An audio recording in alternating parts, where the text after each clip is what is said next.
Welcome, everybody, to a new episode of the podcast. Today's episode, Miraibo Go.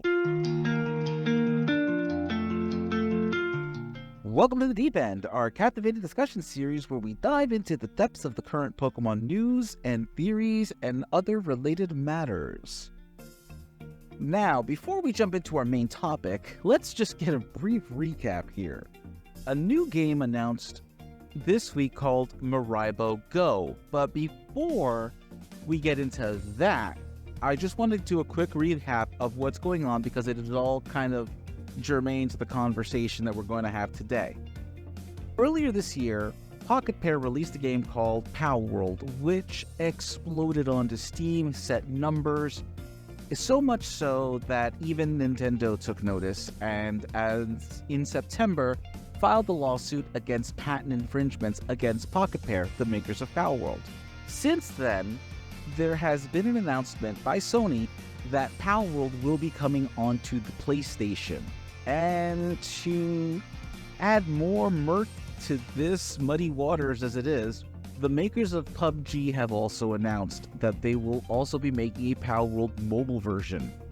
Before we continue, regardless of what your thoughts are on this situation, I just want to advise everyone to just keep a neutral stance on this particular topic, because even though a majority of our viewers are from Western countries, there is a different mentality when it comes to corporations in Japan where this is all taking place. And I urge you all to go ahead, and I'm going to put a link below to Pokesutami's video. It is a very informative video that takes the perspective of from the Japanese people and players, and Pokesutami does her best to express those opinions of the Japanese people and the Japanese culture, since she's actually there and she has her fingers much closer to the pulse when it comes to that. Highly recommend her video. Give it a watch. Like I said, I'll put it in the links down below in the description. Check that out.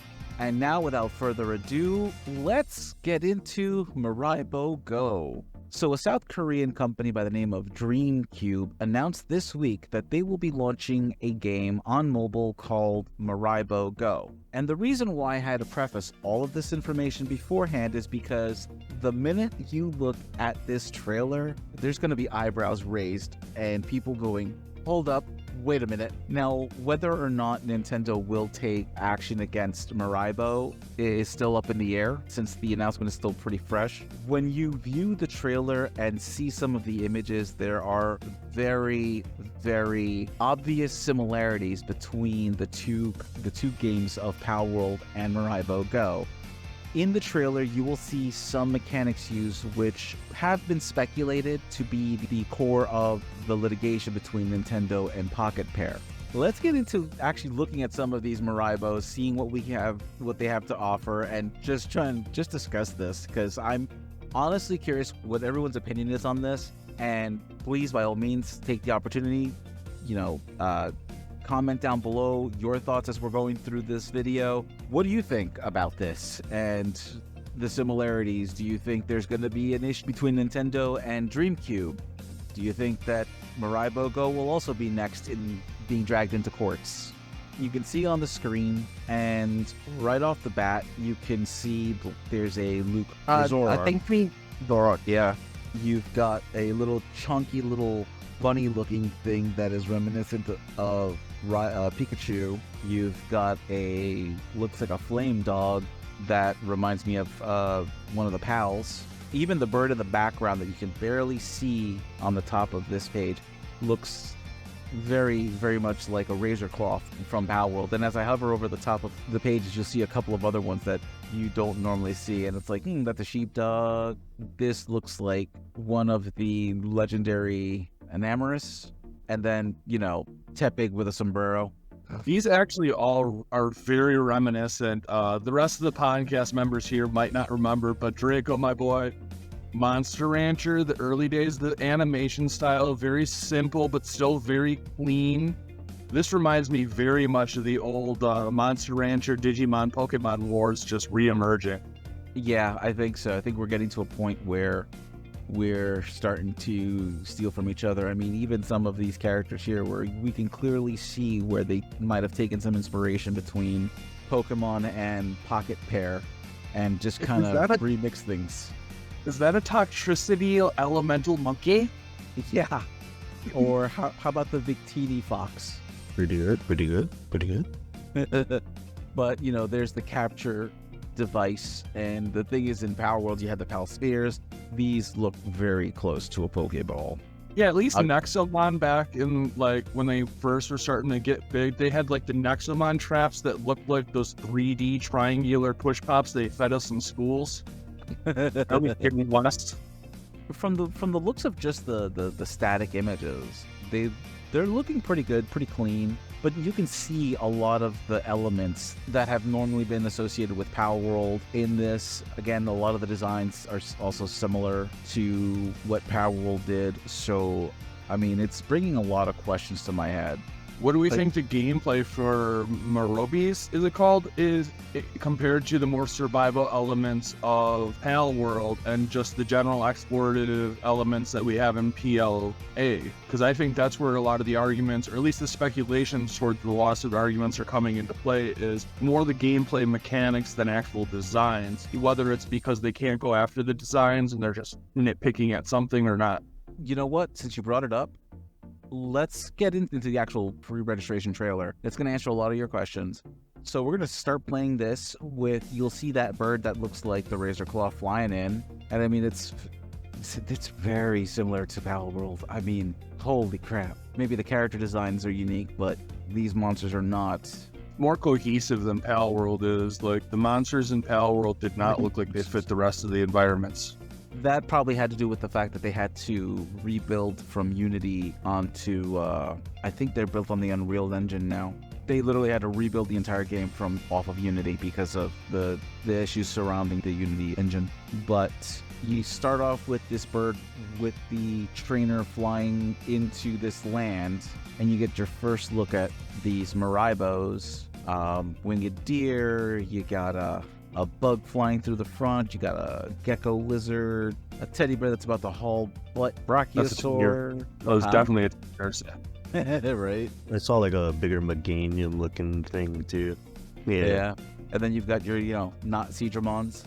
Oh, this bird reminds me of something, but I can't put my finger on it. Oh, look at that, one of those not Seadramon looking things. That's the same color as possibly Zacian. It's a different color, yeah. Right off the bat. That's cool. And then I can tell you right now, the guy holding the shield is definitely reminiscent of one of the boss pals because I've been farming him like a fiend. You've got your ice deer. It definitely looks like the biomes are playing a factor in some of the designs as far as the presentation of each one, because I think some of these look similar to other ones that we see later on, but might be slightly different color because of the biome, but don't know for sure. Don't quote me on that one. It does definitely feel like they created the creatures to fit the different biomes of the environment, where Pokemon to me was more like they designed it after a certain area or environment, and then they just kind of already had the creatures they wanted to use there to plug in. Yeah. Kind of an inverse of the process. So this scene specifically throws me for a bit of a loop, because you see things like the little thing with arms that's floating looks almost identical to, I think it's called like a Hagu or something in Palworld. On the left, you've got something that looks like a Reptyro, and also on the right, that dragon-looking thing looks like a Quivern, which actually makes me think that maybe Pocket Pair and these guys have some sort of agreement, just as like a fallback for Palworld, in the event that they would have gotten sued by Nintendo and Pokemon and lost, so that way they still have some kind of income. Can you tell me that is Natchi Yu's tail? That is 100% the flamey goldfish tail.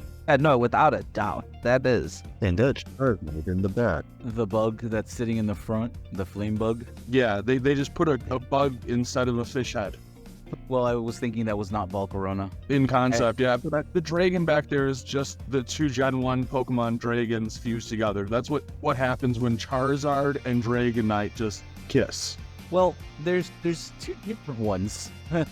So actually, Charizard isn't a dragon. He's a flying fire type, so bees. You shut your dirty mouth, sir. Not all dragon Pokemon are dragon types. Let them dream, let them dream, let them dream. And then the thing which my first thought was Digimon, Giromon. Well, the thing is that I'm getting clearly that it looks like a monkey or gorilla, but the coloring on this one gives me straight up Infernape vibes. The one off to the side of Hangyu looks like Dragonite if it was a puppy furry, and then there's definitely a Charizard-esque feel, especially with this coloring on the winged one. And towards the back, Raidramon is the one that came to mind for me, except, not black and blue. Hey Digimon, champions to the boys and girls. And then there's this thing over here, that yellow one off onto the side. I looked at this and I'm like, why does that give me Ultra Necrozma vibes? Baby Necrozma. Yeah, tell me I'm wrong though. See the wings on the side of it? It looks like a baby Necrozma. Mexican Lechonk. Mexican Lechonk looks quite cute. And then you've got your Bolt Puppy. Ultion from Wish. But now we get into the actual gameplay of the stuff, and you'll see the player character firing weapons and weakening the Miraibos, and then chucking a capture device, which is very similar to what Palworld does. This actually looks very much more like somebody ripping off of Palworld than the Pokemon. Yeah, this is definitely a derivative of Palworld. I mean, even the build wheel that we saw in one of the earlier images is very similar to the way Palworld has theirs laid out. So it makes me wonder if there's someone making these assets, and Palworld and Dreamcube both tapped into that same source, or if one is copying the other. Like, there are a lot of questions that still are unanswered, and in this frame you can see clearly that they're going up against a creature that is an electric type, level 19. It's male. It has a sanity level, which is something that Palworld has implemented. You've got a temperature gauge right next to the player where they have their own hit points and food, which again is also something derivative of Palworld that they've been doing. And it looks like you can carry up to 3 companions as opposed to the, 5 for pals and 6 for Pokemon. They're throwing the ball, they're unleashing these Miraibos, there's base building. That looks like an enemy camp, like similar to what we had in Palworld, because there's like a cage in the middle, the spiked fences, the walls, Yeah. the tent as well. I'm not entirely sure if this is enemy based because the captions that they read at the bottom say build without limits, live together with your tame monsters. And you do see another one just in the background, so I'm going to assume that these are different player bases, and these are just your materials that you start with early on. So it kind of does look like an encampment before it looks into like a total builded base. Okay. Because they go right into showing you the trees, which the tree scene is definitely something I've have in Palworld. The barbecue grill's kind of cool. I like that better than the kitchen set that there is in Palworld. This makes more sense to me. The hot springs. Those are lift monks. I'm actually looking at the ranch. If you look at this ranch where there's like a whole bunch of these red and white raccoon puppy, these look like that whole building looks like it was pulled right from wherever Palworld got their assets from. Yeah, it looks identical. And off under the player health bar and the food meter, look at the snowman. Look at the scarf, the hat on the angle. That is straight up out of the Super Mario game. It does look a bit similar. I cannot tell a lie.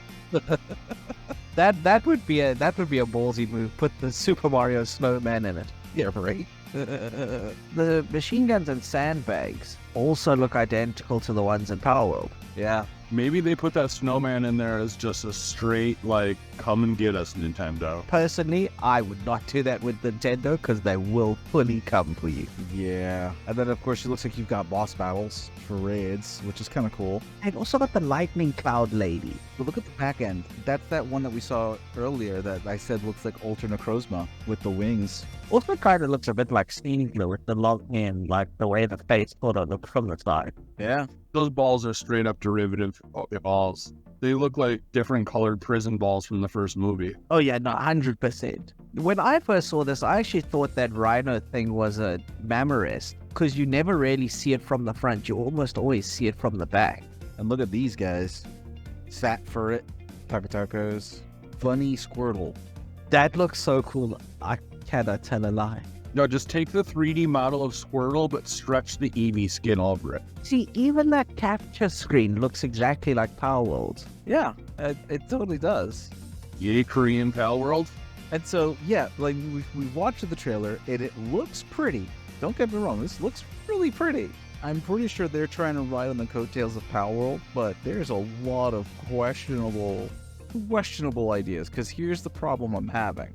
If these assets are similar, even if it's infringing on some of the patents that Nintendo holds, what is to say that Nintendo isn't going to come after Miraibo? And if they do, to what extent? But if they don't, then it really makes the whole Palworld lawsuit seem that much more petty, in my opinion. Then that leads me to ask, if Miraibo doesn't have permissions for freezing certain assets that are obviously coming from Palworld, where did Palworld get them? Did they get them from the same source? Because there's open source places that will sell their stuff so that game makers can create video games without having to worry about the assets, building out all the assets.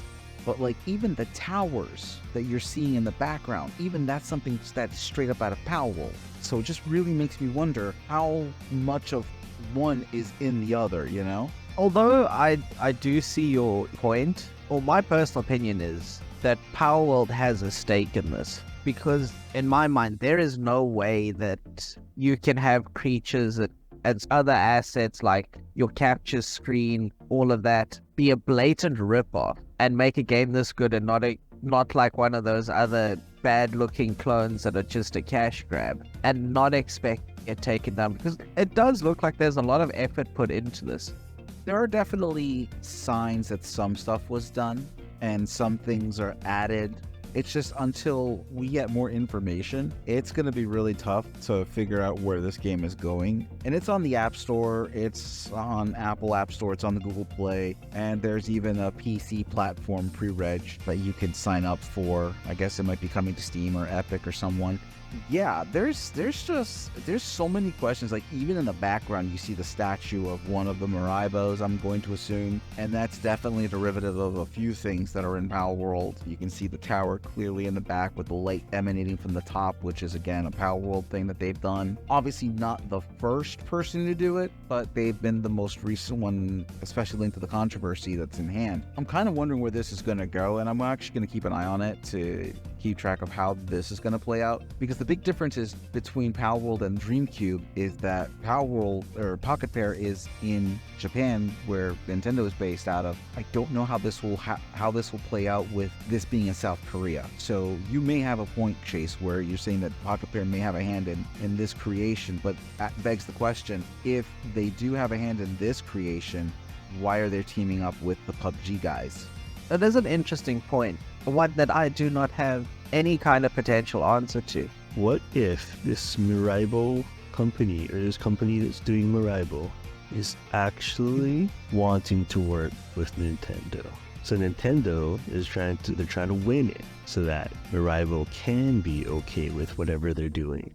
At this point, we don't really know what's going on as far as Miraibo. Like, people have been bringing up Temtem, and the one thing that Temtem stipulated on their Kickstarter was that they did reach out to Nintendo. They did get permission to build the game out the way they did.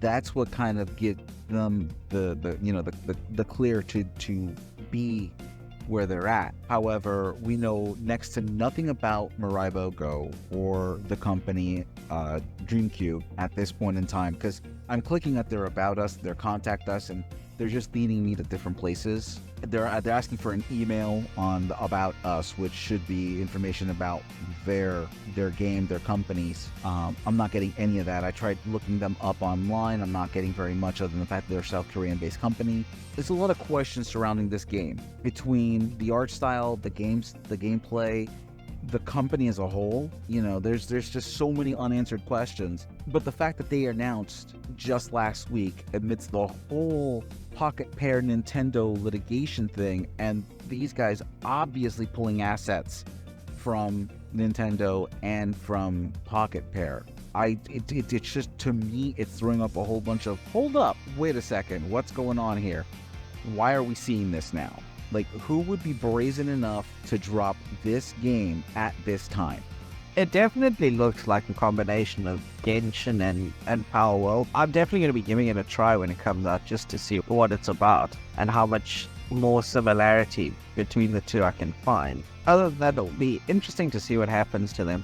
I mean, in all reality, if it is a ripoff, that's just kind of good for a fan base and then you can pick and choose your own adventure, so to speak, for what mon you want to include in your own headcanon. I mean, you don't have to just be a Pokemon fan. You could be a fan of everything that you enjoy about Pokemon and find those things in many different places. Like, honestly, me and Draco have talked about, Digimon in the past and some of the things that had that Pokemon lacks, but overall, the things that Pokemon won out on. So, all in all these different parallel derivatives is a positive to the fan base in my mind, as long as the companies just kind of stick true to what they want to do for their own individual views and manifestations, so to speak, for monster creators, explorative, survival, etc. sort of game. And with that said, brings this episode to a close. What are your thoughts about what we discussed about Miraibo? Do you think we are looking at more litigation down the road? Are you thinking that this might be something you might want to play? Nintendo be damned. Let us know down below. And be sure to share, like, subscribe. Let us know how we're doing. And thanks for joining us. Let me know when your Monster Creator Collector comes out. And as always, have a wonderful day. Bye. Heroes. Everyone should have one. Bye-bye.